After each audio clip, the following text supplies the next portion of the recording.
ईमानदार मिठाई वाला। एक गांव में महेश नाम का एक हलवाई रहता था। उसकी दुकान दूर दूर तक मशहूर थी। आसपास के सभी गांव वाले महेश की दुकान से ही मिठाई लेते थे। भाई मजा आ गया, क्या लजीज रबड़ी है। ये लड्डू भी लीजिए, शुद्ध देसी घी के हैं, आज ही बनकर आए हैं। लाओ भाई लाओ, 1 किलो लड्डू भी पैक कर दो। महेश का एक बेटा था रवि। रवि ने पढ़ाई छोड़ दी थी और वो दिन भर घर में ही बैठा रहता था।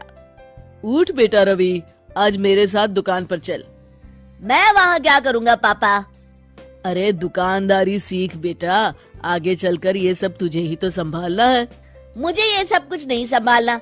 मैं वीडियो गेम खेलूंगा, फिर दोस्तों के साथ बाहर जाऊंगा।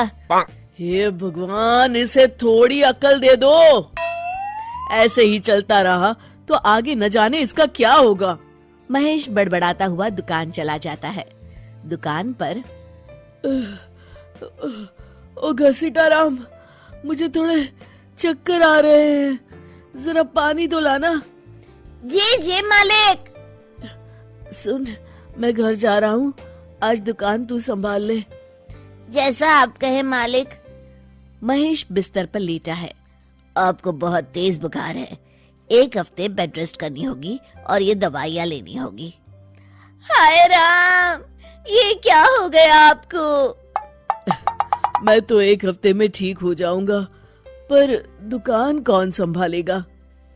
आप फिक्र ना कीजिए जी, मैं रवि को समझाकर दुकान भेज दूंगी।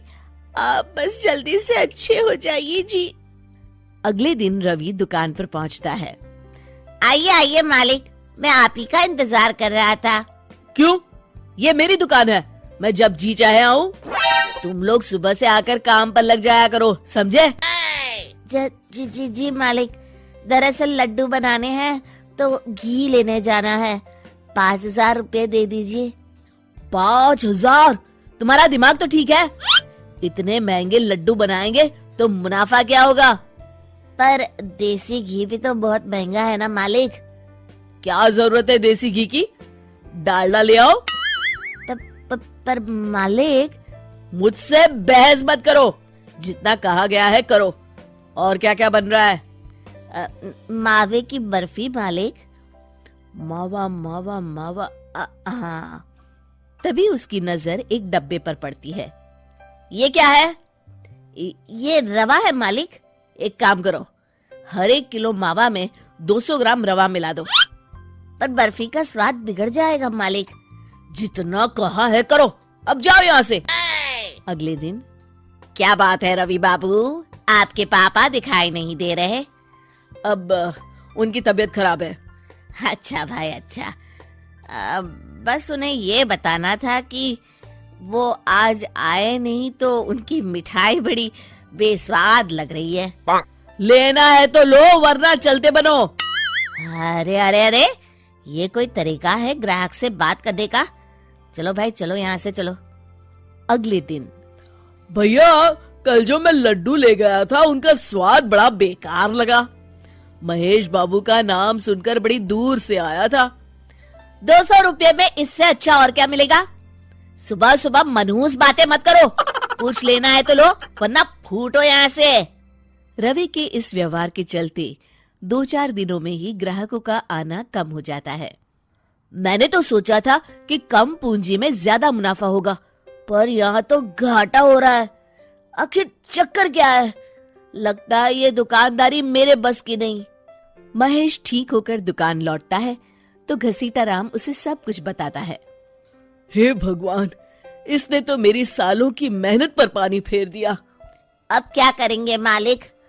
कुछ नहीं, सबसे पहले तुम पहले की तरह शुद्ध और अच्छी मिठाइयाँ बनाओ और मुझे गांव के उन सब लोगों के नाम बताओ जिनसे रवि ने बदतमीजी की।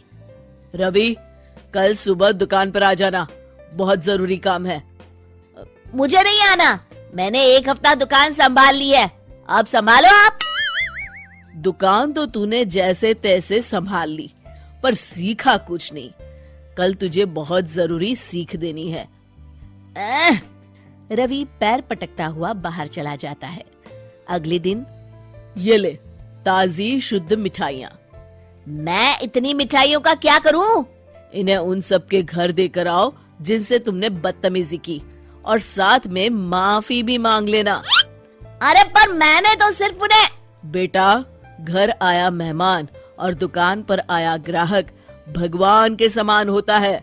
अब तू जल्दी जा और कल से कमाल देखना।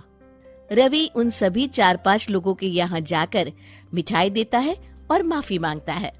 अगले दिन दुकान पर ग्राहकों की भीड़ लग जाती है।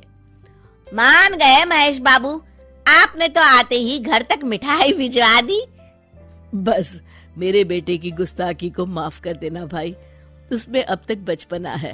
हाँ हाँ, आपके लड्डू के बदले हर चीज की माफी है। भाई आज तो मेरे पड़ोसी भी आपकी उदारता देख के दंग रह गए। इतनी बड़ी दुकान के मालिक का बेटा घर तक माफी मांगने आया। भाई रिश्ते निभाना तो कहीं आपसे सीख है। बस आप लोगों की दया है। ताजी रसमलाई आई है, लेंगे आप?